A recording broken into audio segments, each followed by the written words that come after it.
no es el tema ahora. Habría que discutir mucho el famoso tema de Pearl Harbor porque da para mucho juego. Los americanos sabían que iba a haber un ataque a Pearl Harbor, es decir, Aparentemente sí. pero bueno. Sí, supuestamente, por lo menos las lecturas sobre el tema, ellos aparecían al tanto, pero con la suposición de un ataque sobre Hawái, no Sobre directamente sobre Hawái. Pearl Harbor, De sobre la hecho, costa de San Francisco. to, Pero bueno, estamos retrocediendo. bueno, Pero el vale, análisis avanzo. histórico ayuda en realidad, porque de alguna manera, si recordamos la situación previa a la Primera Guerra Mundial, de movimientos entre potencias imperiales en pugna, bueno, en un contexto completamente distinto al de hoy, pero en última instancia en un reordenamiento de los espacios de poder a escala global entre potencias en decadencia y potencias en ascenso.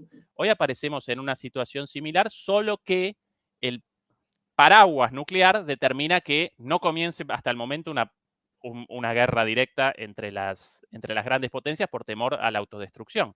Pero el periodo de preparación previa presenta muchos parecidos, incluso hasta el contexto político en Europa, del cercenamiento de las libertades, auge de las extremas derechas, cada vez más parecido todo y cada vez más preocupante, Es Fernando. que esto que dices es todo muy interesante. Voy a intentar ser lo más breve posible porque ya sabes que yo, entre mis defectos, está que me enrollo como las persianas. Pero bueno, es que todo esto que han dicho, mira, tenemos una etapa de globalización capitalista, para que nos entendamos. Es decir, que viene de lejos, que viene de los 70, se afianza en los 80, en los 90, ya en el siglo XXI, donde el principal, hay dos principales elementos. Uno es China como gran productor mundial y deslocalización de las empresas occidentales a China, porque los costes son muy, muy bajos.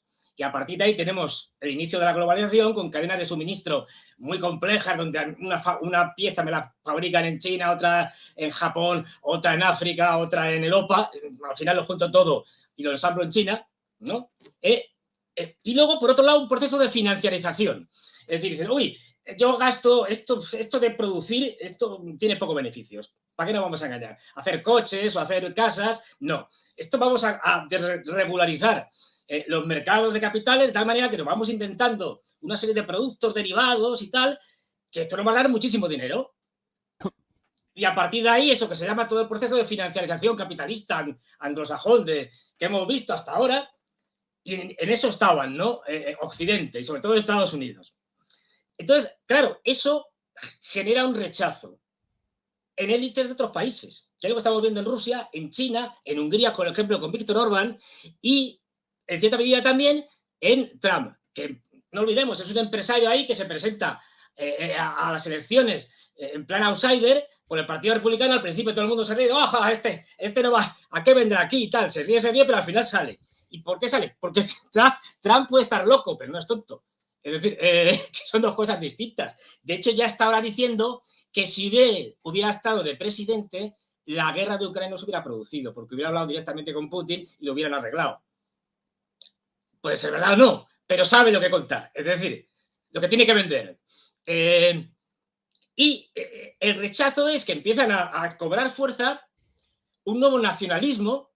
En el caso de Rusia, un nacionalismo ruso, en el caso de China, un nacionalismo chino, en el caso de Hungría, un nacionalismo húngaro, también en parte de Occidente. No olvidemos que Polonia, un país profundamente nacionalista, digamos, tiene esa contradicción de que por una parte está en contra del globalismo, pero por otra, como es fervientemente antirruso, tiene que aceptar muchas cosas porque para ellos lo primero es acabar con Rusia. Es decir, hay una especie de genética polaca extraña que les lleva a ser siempre enemigos feroces de los rusos a cualquier precio. Eso les ha costado desaparecer 3 veces en la historia de los últimos 3 siglos. Pero bueno, como país. Pero bueno, es decir, ¿qué es lo que tenemos? Que esta gente empieza a decir, hombre, no, a ver, esto de la globalización no me está beneficiando y tal, vamos a recuperar las tradiciones de cada país, vamos a recuperar el concepto de Estado-Nación, nada de disolver los Estados-Nación en organizaciones internacionales y en grandes corporaciones que controlan el mundo, no, esto no lo queremos,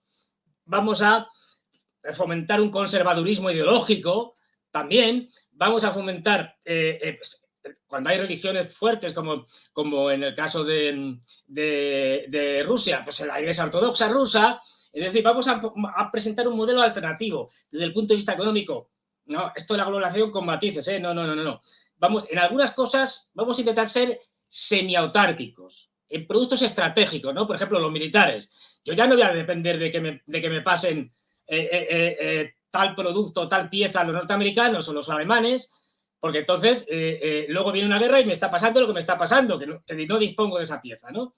Y luego vamos a ser proteccionistas. Es decir, no, esto de la globalización nos está dejando sin trabajo en Europa porque se están llevando las fábricas a China. Estoy más o menos recomponiendo el esquema de cada bando, ¿no? Y ese enfrentamiento es el que está ahora y en el que Trump representa en Estados Unidos esa posición aislacionista, esa posición proteccionista, esa posición nacionalista, el famoso América primero, es decir, un nacionalismo norteamericano y está, digamos, en ese bando, por llamarlo de alguna manera. Y esto es lo que está estallando y enfrentando, hay más cosas, pero bueno, al mundo en dos partes. Y esto es lo que nos lleva a la situación actual. Sí, completamente de acuerdo. De hecho, podemos realizar una interpretación de las disputas internas en los Estados Unidos y sus consecuencias para las relaciones exteriores en torno a las luchas entre distintos sectores de las clases dominantes, o si lo quieren de una manera un poco menos gramsciana, entre distintos sectores empresariales, ¿sí?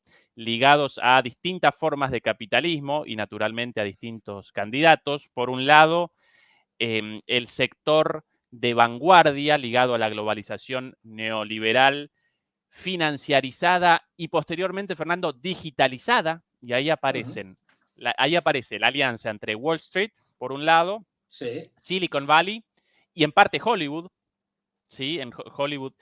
Y por otro lado, el capitalismo ligado a los sectores más tradicionales de la industria estadounidense, ligados a la industria de la energía, a la industria petrolera, a la industria automotriz, a la industria también de los servicios, la familia, los Walton, los dueños de Walmart acompañan a Trump.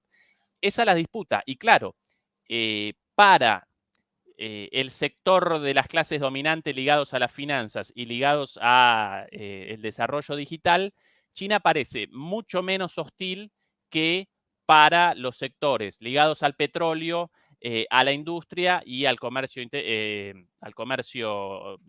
el retail, como lo llaman, al comercio minorista, para quienes China representa un competidor directo, ¿sí?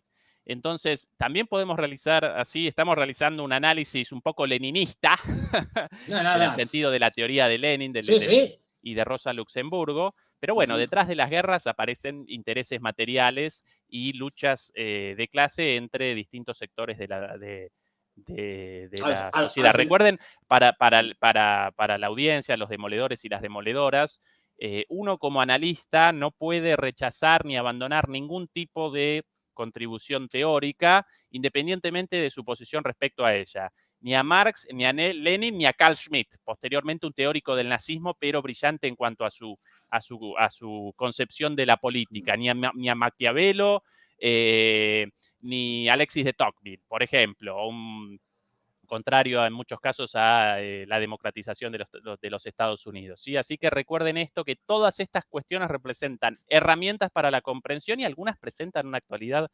notable.